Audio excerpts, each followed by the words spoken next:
We gonna make it.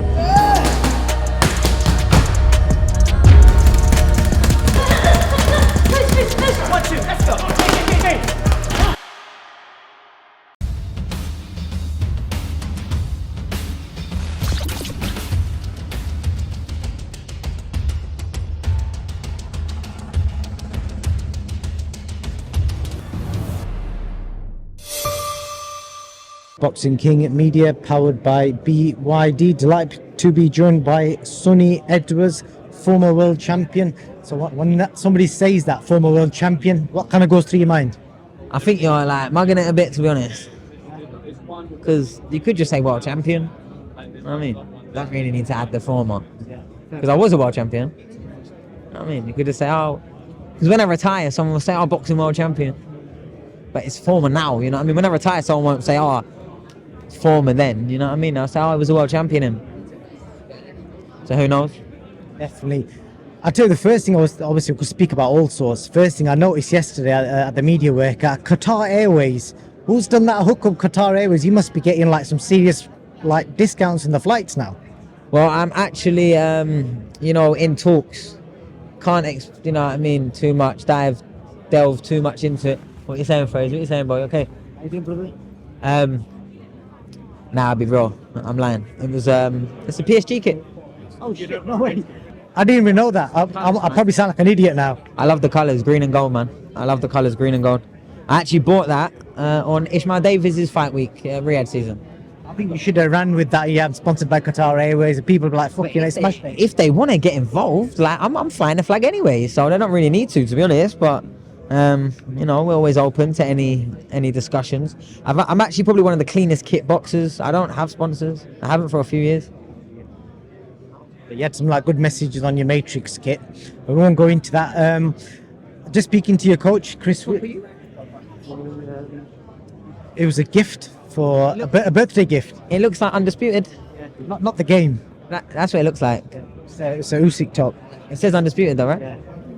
So I was thinking, I've just been speaking to your coach, Chris Williams, never met him before. I think he said he's 35 years old. I've just been talking to him off camera about everyone's going to be looking at him, judging him, saying like, who's this young guy, got a job like training yourself? So you kind of tell us, why was he the guy to, take you on the last part of your career?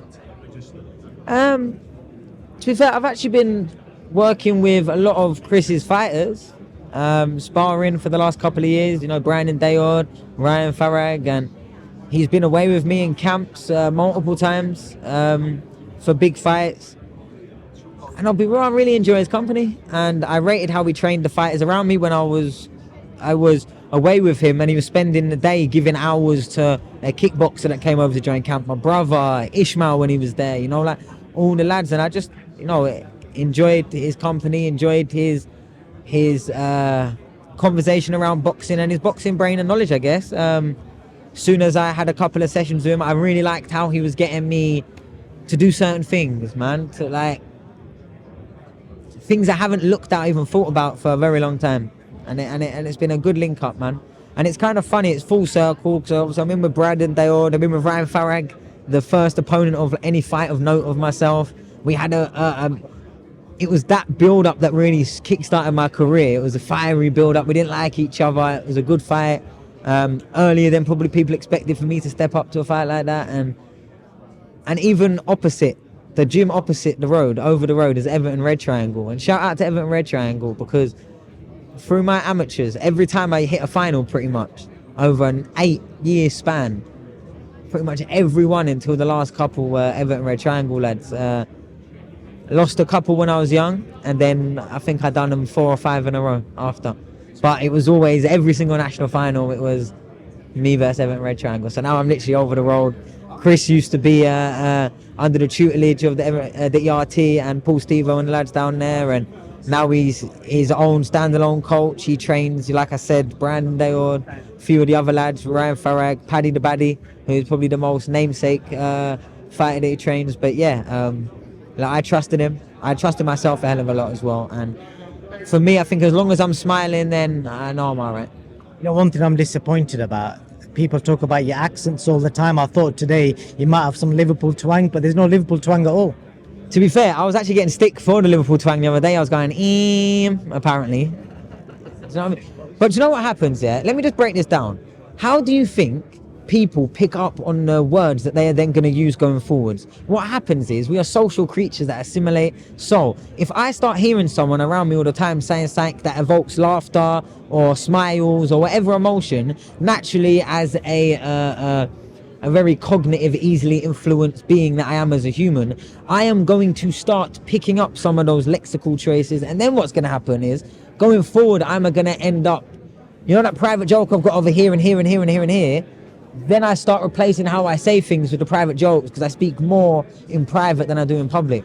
And then you might hear, fucking hell, mate, and it's, oh, he's from Manchester. No, I just sit on PlayStation till 3 o'clock in the morning, cussing Lyndon and taking the piss out of each other, until the point that it trickles down into my everyday speak. But I left London 10 years ago, and I only have stepped foot in there and spoke to London people every day when I'm boxing.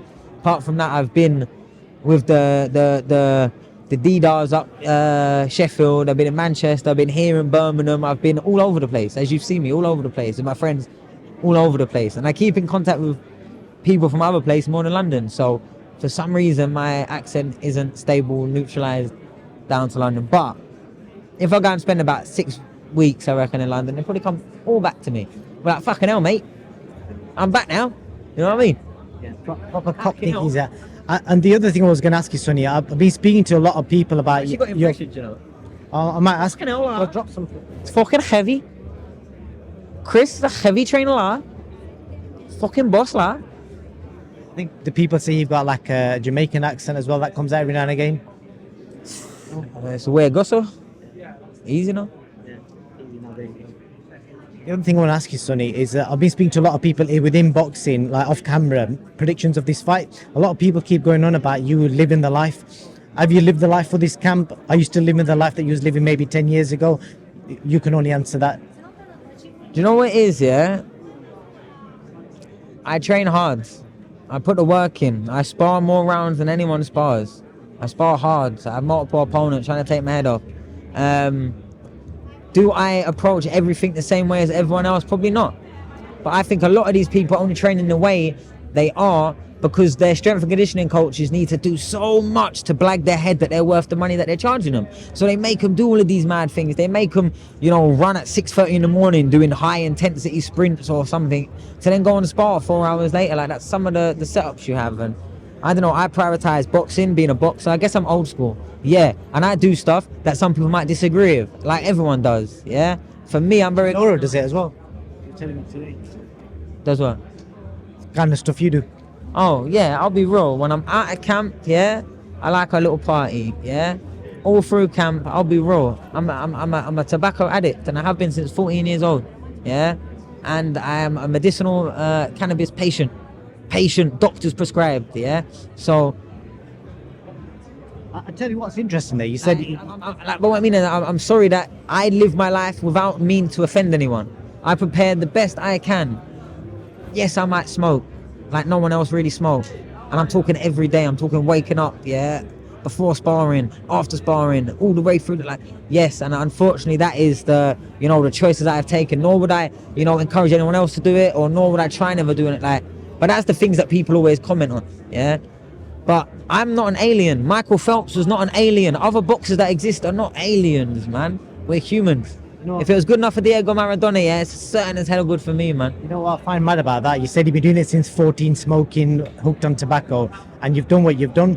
Your legs have obviously not given up on you. You're still running around the ring, boxing people's heads off. That says a lot. Here's the truth, yeah?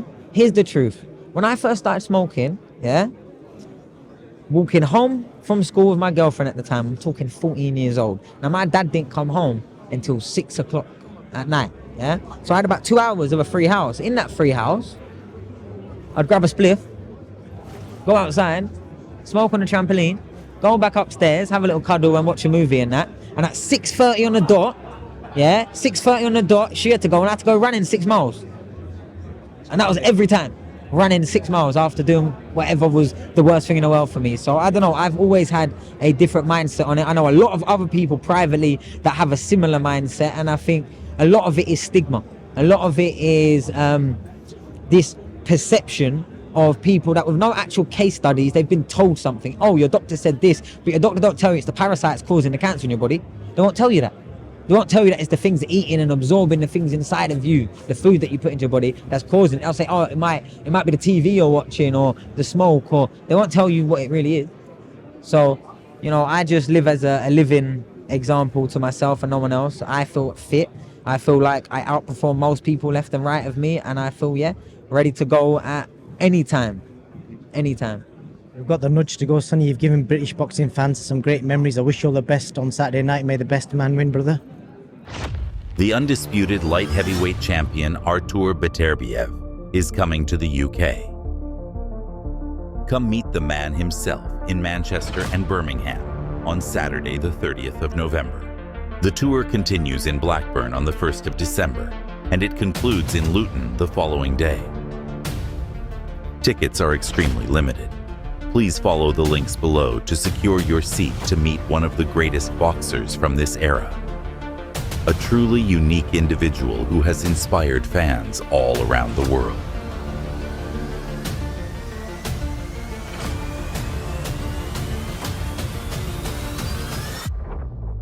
Of you. What will you treat yourself to, like, you know, from this for yourself, like present to yourself? Nothing. Just go home and hug my mom. Yes. How do you help your mum? Hug my mom. Oh, hug. Oh, that's beautiful. So you're gonna go home and hug your mum.